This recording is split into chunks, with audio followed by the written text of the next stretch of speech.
She was 29 years old when the town of Alders Bend cast her out into the cold wind with nothing but a small tin of coins and a name that no longer carried weight.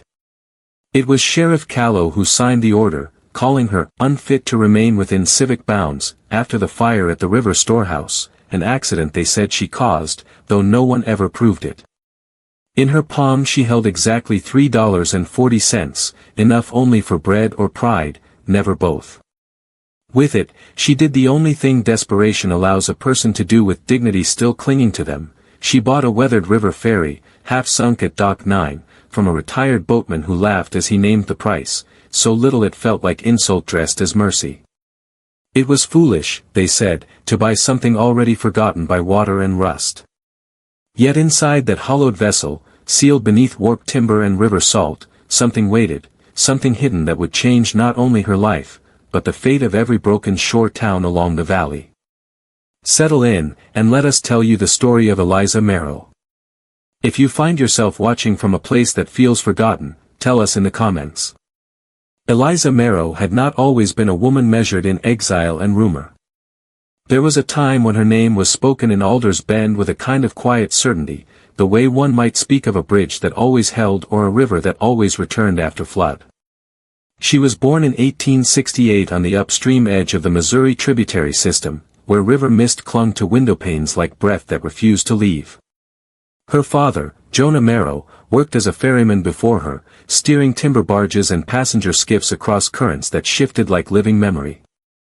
From him she learned the language of water, not just how it moved, but how it spoke in pressure, sound, and hesitation. Her mother, Clara Merrill, taught her something different.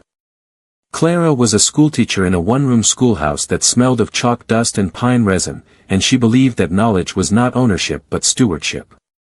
She taught Eliza to read not only words, but intention, to notice what was said and what was carefully left out. By the time Eliza was 14, she could read river charts as fluently as scripture and could mend a broken pulley system with nothing more than wire, patience, and observation. The ferry was her inheritance in spirit long before it became her possession in ruin. Jonah would often say that a ferry is not a boat but a promise, that what is separated will be rejoined, even if only briefly. He died when Eliza was 17, his vessel capsized during an unseasonal flood that swallowed 3 towns in a single night. The river returned him 3 days later, as if correcting itself, but it never returned the ferry. That absence shaped her more than grief ever could. Clara raised her alone after that, teaching in the same schoolhouse until rheumatic fever weakened her lungs. Even then she refused to stop teaching, wrapping herself in shawls and insisting that children deserved continuity more than comfort. Eliza became her hands in those final years, carrying books, repairing benches, writing chalkboard lessons when Clara's fingers trembled too much to hold chalk. It was in those years that Eliza learned the virtue that would define her, careful restoration. Not invention, not destruction, but the patient return of broken things to usefulness. She learned how to listen to objects as her father had taught her to listen to water. A cracked wool spoke differently from a splintered beam. A frayed rope confessed its weakness in tension long before it failed. When Clara passed in the winter of 1887, Eliza inherited nothing but a trunk of worn books, a set of ferry logs, and a habit of noticing what others dismissed. She moved to Alders Bend soon after, a growing river town where trade routes converged and diverged like veins in a restless body.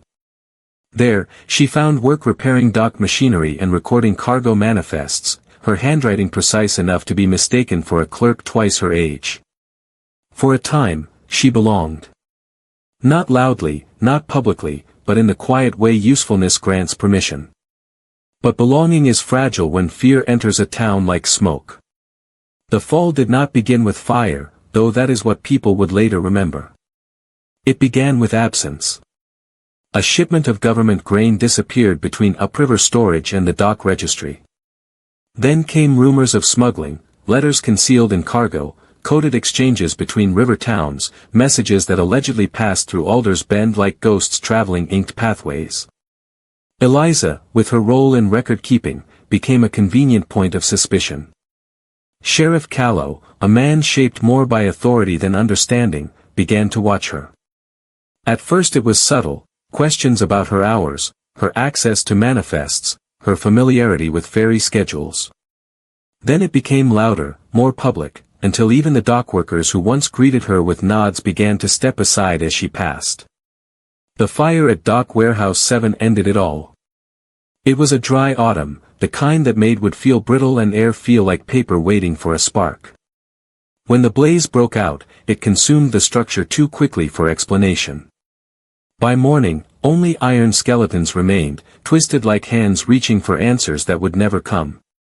Inside the ashes, officials claimed they found evidence, ledger fragments bearing Eliza's handwriting, though she swore she had never touched those pages. No trial followed. Alders Bend preferred certainty over complexity. She was not arrested. She was simply removed. Her belongings were placed in a sack and returned to her with no ceremony. Her name was removed from the dock registry. Her access to the river permits was revoked. Even the schoolchildren she once tutored were instructed not to speak of her assistance. In a town built on passage, she had been made immobile. It was 2 days after her expulsion that she walked the length of Dock 9, where forgotten vessels were left to rot when repair cost more than memory. The ferry she found there was called the Harlow Queen, though no one had spoken its name in years. Its hull sagged inward like tired ribs. Moss traced its seams. One paddle wheel was missing entirely, and the remaining one groaned faintly when the wind passed through it. Old Marston, the boatman who had once operated it, stood nearby smoking a pipe. He did not ask why she was there. He only said, "It'll cost you what no one else will pay anymore. $3.40, and you take it as it sits." It was, by every practical measure, an absurd purchase. And yet she paid. Because sometimes ruin is the only property left that still accepts you. The first night aboard the ferry, Eliza slept on splintered wood beneath a leaking canopy, listening to the river move beneath her like a conversation she had not yet learned to understand again. She lit a lantern and began to inspect what she had bought, not out of hope, but habit. That was when she noticed the difference in the hull. One section near the lower ballast line had been reinforced too recently to match the rest of the decay. The nails were newer. The wood beneath them, though weathered on the surface, resisted her knife in a way that suggested concealment rather than repair. She did not know it then, but that resistance was the beginning of everything. Because inside that sealed section of hull, something waited that had been carried through rivers, storms, and silence for longer than Alders Bend had been a town at all. The next morning, Eliza returned with tools wrapped in cloth that had once belonged to her father, simple things, a chisel, a hammer, a thin saw sharpened for timber repair. The river air was colder than she remembered, as though it had been waiting for her to come back and finish a conversation it had started long ago. The ferry creaked beneath her steps, protesting each movement like an old creature unused to trust. She knelt at the reinforced section of the hull and pressed her fingers along the seam. The wood there did not behave like the rest of the vessel. It was deliberate, layered in a way that suggested concealment rather than repair. Whoever had sealed it had not been hurried. They had been careful. Careful people, Eliza knew, were never harmless. She began slowly, inserting the chisel into the narrowest crack she could find. The first strike echoed through the hollow belly of the ferry like a distant bell. Dust and dried river salt fell out in thin streams. With each careful tap, the sound changed, becoming less like wood and more like something empty pretending to be whole. By midday, the panel gave way. What opened was not a cavity meant for storage, but a hidden compartment constructed with precision that did not belong to any dockworker or ferry repairman she had ever known. Inside lay bundles wrapped in oilcloth, tied with twine that had long since stiffened with age. There were dozens of them, arranged with a care that suggested intention, not haste. Eliza hesitated before touching them. The river around her shifted gently, as though urging patience rather than action. When she finally untied the first bundle, the smell that rose was not decay, but ink preserved in isolation. Letters. Not ordinary correspondence, but pages written in tightly controlled script, each one marked with coded margins and symbols she did not immediately understand. Some bore official seals from river customs offices. Others carried names she recognized, towns along the Missouri tributary, trade posts, ferry crossings, even Alders Bend itself. Her breath slowed as she realized what she was holding. These were not private letters. They were movements recorded in secrecy. Routes. Transfers. Instructions. And then she saw the repetition. Certain names appeared again and again, always in connection with cargo shipments that never reached their declared destinations. Grain. Medicine. Coal. Items marked as lost to weather or theft, yet recorded here as having passed through controlled hands. At the center of the bundle was a single ledger, thicker than the rest, its spine cracked with age. Unlike the letters, it bore no disguise. Its title was simple: River Disbursement Record, Federal Inland Logistics Division.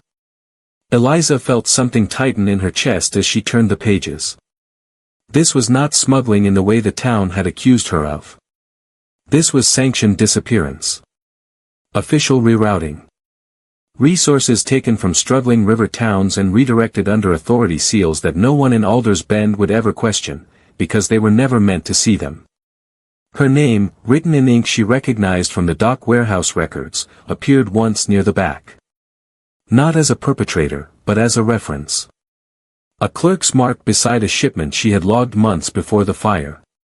A shipment that, according to this ledger, had been deliberately misfiled by someone above her station. The implication settled over her slowly, like fog rising from deep water. She had not been framing evidence of corruption.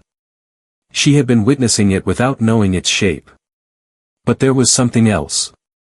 Tucked beneath the ledger was a folded map, thinner than the rest, edges softened from handling. It showed the river not as it was known publicly, but as it was used privately, marked channels that bypassed towns entirely, hidden docking points, and coded symbols indicating transfer stations that did not appear on any civic chart.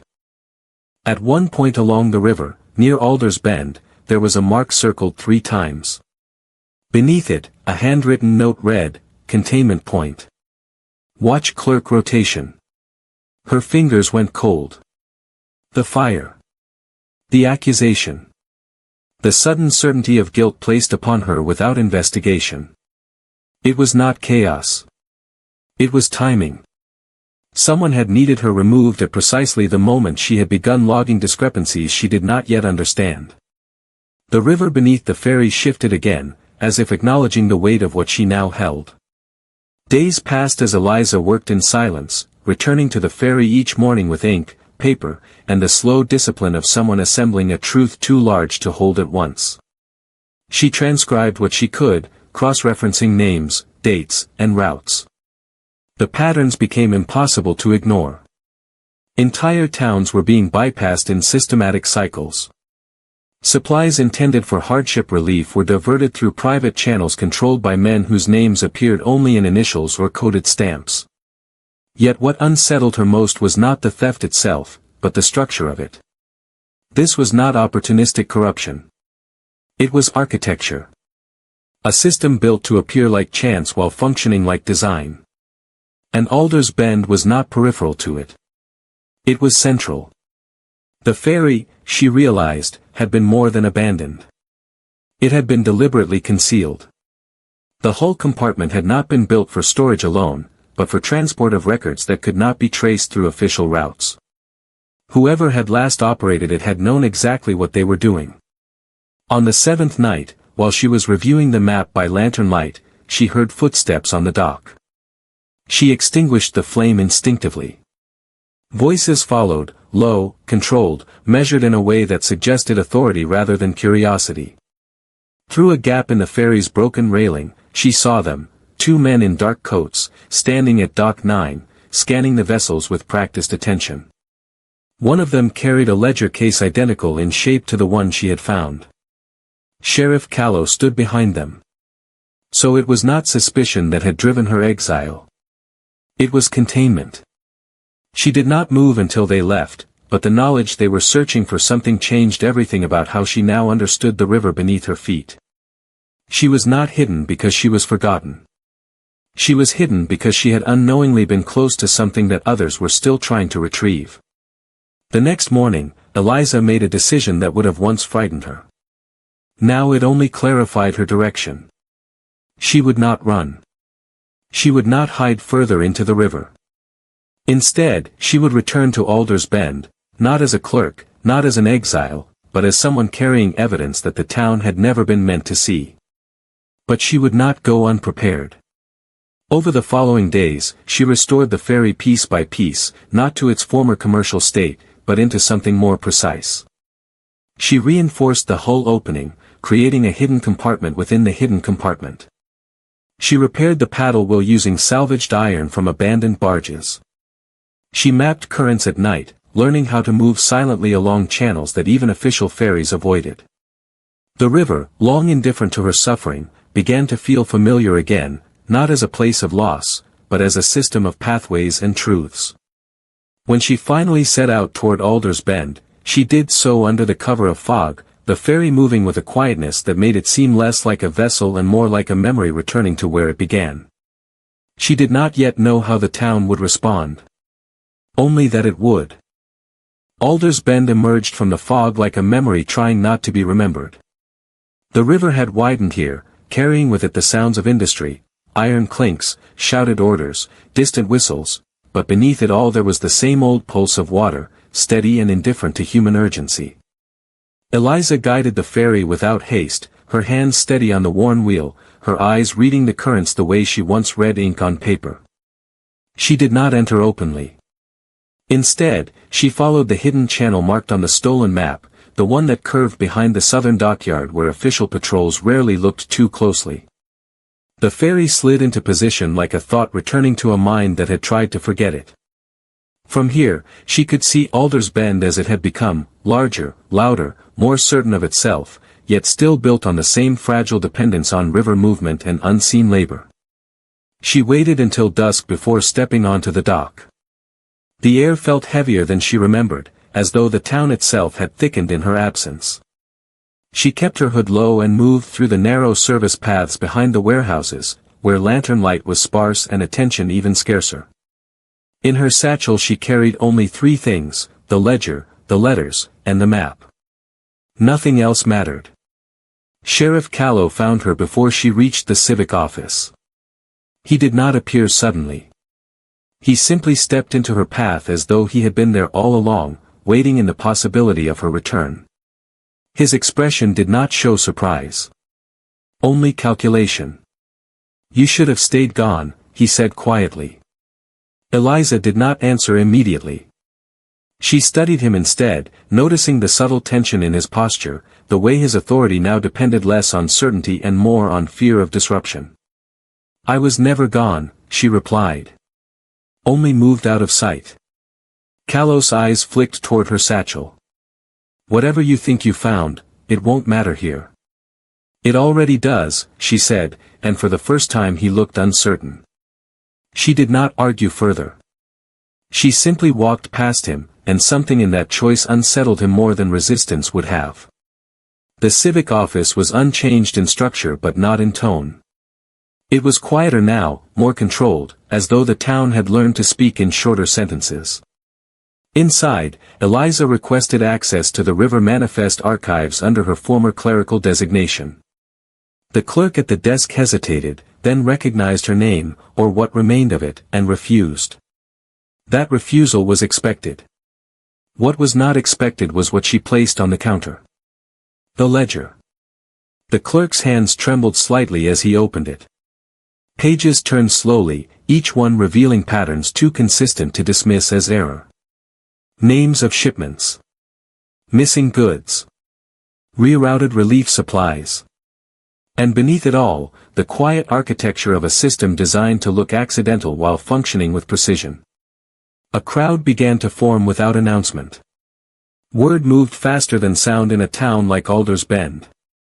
By the time Sheriff Callow returned with 2 deputies, the room had already changed. Not in law, but in perception. The ledger had done what accusations could not, it had made the invisible visible. Callow attempted control, but his voice carried less certainty now. "This is forged," he said. "A fabrication from a disgraced clerk." Eliza stepped forward, placing the letters beside the ledger. "Then explain the signatures," she said calmly. Silence answered him before he could. The letters contained correspondences between dock supervisors, federal logistics agents, and unnamed coordinators who had directed the rerouting of goods for years. Not theft in the crude sense, but systematic diversion under authority. Alder's Bend had not been a victim of random corruption. It had been part of a design that required ignorance to function. The crowd did not erupt. That was not the nature of river towns. Instead, something quieter happened. Understanding spread unevenly, like light filtering through broken glass. Callow took a step forward, but stopped when Eliza lifted the map. "There is a route beneath the official system," she said. "One that has carried everything this town was told it lost." She unfolded the final section of the map and laid it on the desk. A hidden channel was marked clearly, leading not away from Alder's Bend, but through it, under its authority structures, beneath its records, along paths that bypassed oversight entirely. "This ferry," she said softly, "was part of it." That admission changed the air in the room. It meant she had not uncovered the system from outside. She had been inside it all along, unknowingly carrying its remnants, its evidence, its memory sealed within her vessel like truth waiting for water to lower. The deputies moved forward, but Callow raised a hand to stop them. Something in him understood now that force would not restore order. The order had already fractured.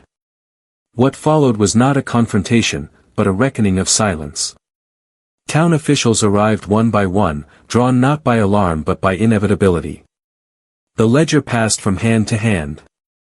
The letters were read in fragments. Each confirmation weakened the structure that had held Alder's Bend together under false assumptions of fairness. But Eliza did not speak of punishment. She spoke instead of correction. The ferry system, she explained, had originally been designed to ensure equitable distribution of river goods.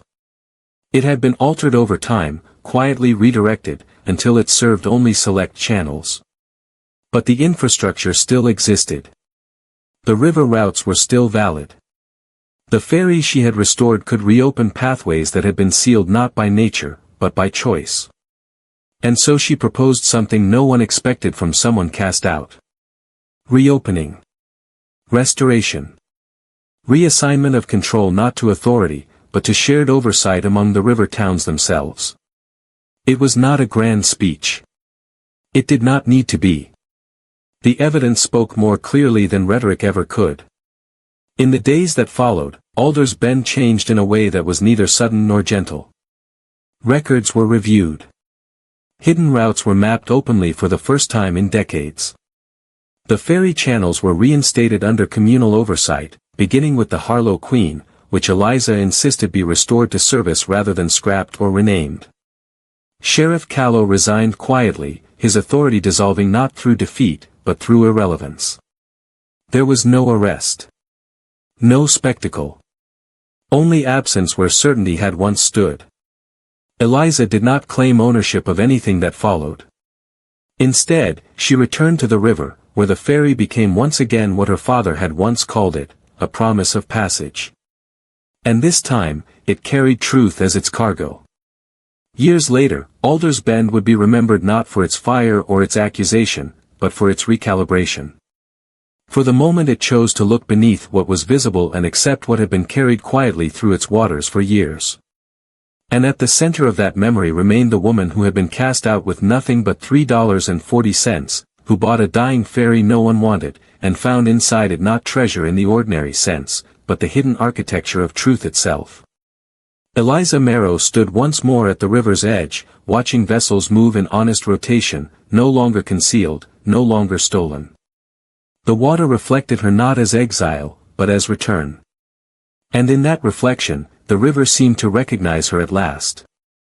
Not as a mistake it had carried away, but as someone who had learned how to bring things back. The story did not end in triumph or punishment, but in balance slowly restored, like a current finding its rightful channel after long obstruction. Eliza had not taken anything from the river. She had simply asked it to remember what it once was. And it answered. Thank you for listening to this story of quiet resilience and hidden truth. If you were moved by Eliza's journey, share your thoughts with us. What is a time you discovered value in something others had written off? Until next time, stay close.